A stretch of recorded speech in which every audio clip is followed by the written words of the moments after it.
Hey everybody, it's Shaman Sister Sin, and you're listening to the Meditations and More podcast brought to you by littleshaman.org. That's me, Little Shaman. Today I wanted to talk to you about how many narcissistic people tell on themselves. This is very, very common when dealing with narcissistic people, and there are a few ways they might do it, so I thought we would address that on the show today. Pathologically narcissistic people are known for being duplicitous or deceitful. They have a reputation for being fake or for hiding who they really are. This reputation is deserved. They do that. However, the majority of them, they're not very good at it. Little pieces and flashes of what they're hiding do show through, usually pretty early, and people do see these flashes. It's just that it's often something that is so opposite of what the narcissist is claiming to be that people will ignore it or rationalize it away, believing it to be out of character for the narcissist and convincing themselves that they're just overreacting. It's only over time that people realize this angry, demanding, needy, or unpleasant behavior is not out of character for this person at all, and in fact, it is their primary way of being.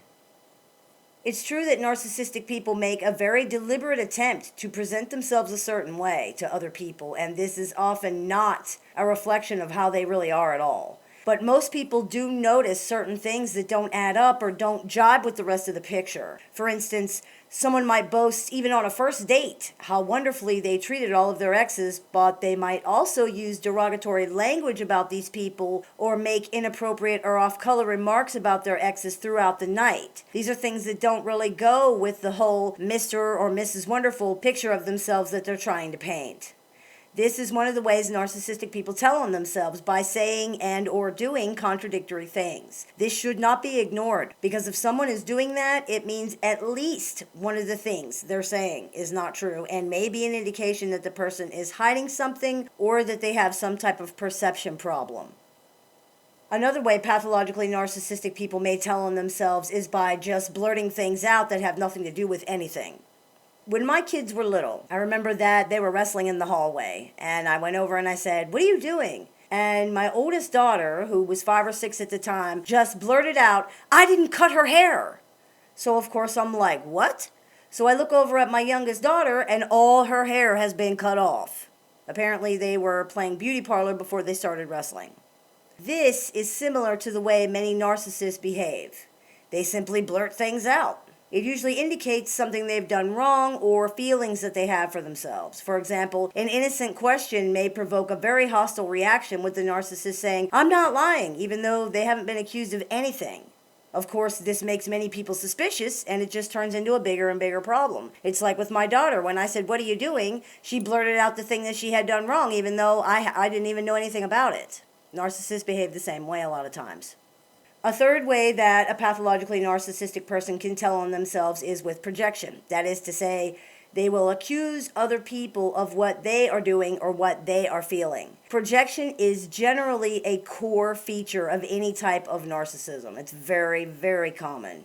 To the narcissist, their feelings are facts. If they feel that you are doing or feeling or thinking something, then that's a fact. That's what it is. There's no talking them out of it. There's no way to prove them wrong. That's a fact.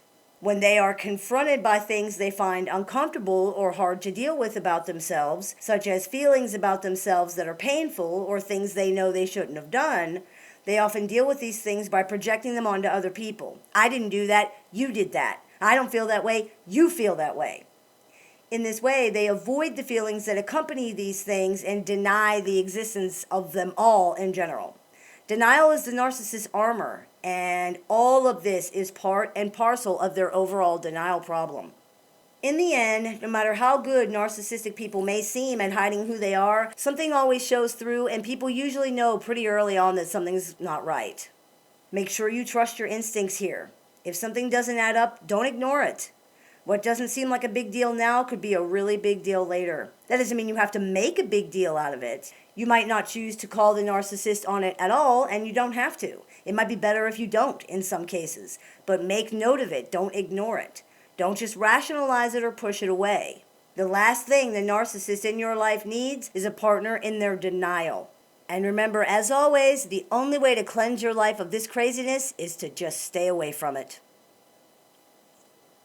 I hope this clears a few things up for you. As always, I look forward to your comments, questions, and suggestions. I take appointments online and over the phone Monday through Friday. So if you are looking to speak with me one-on-one, you can visit littleshaman.org and click the Book an Appointment tab, or you can use the link that's available down there in the information section of this video. You've been listening to the Meditations and More podcast brought to you by littleshaman.org. That's me, the Little Shaman. May the Great Spirit bless you and have a wonderful day.